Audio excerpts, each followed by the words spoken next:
খাগড়াছড়ির মানিকছড়ি উপজেলার দুর্গম বুদংপাড়া এলাকা থেকে অপহরণের ১২ দিন পর অর্ধগলিত অবস্থায় ১৪ বছর বয়সী মাদ্রাসা ছাত্র মোহাম্মদ সোহেলের মরদেহ উদ্ধার করেছে সেনাবাহিনী ও পুলিশের যৌথ টহল দল।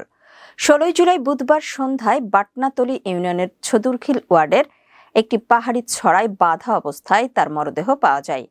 মানিকছড়ি থানার অফিসার ইনচার্জ শেখ মাহমুদুল হাসান বিষয়টি নিশ্চিত করে জানান, স্থানীয় এক কারবারির কাছ থেকে তথ্য পেয়ে সেনা ও পুলিশ বাহিনীর যৌথ অভিযানে ওই এলাকা ছড়ায় অভিযান চালিয়ে মরদেহ উদ্ধার করা হয়। উদ্ধারের সময় সোহেলের হাত, পা ও মুখ বাঁধা ছিল এবং মরদেহের আংশিক পচে গিয়েছিল।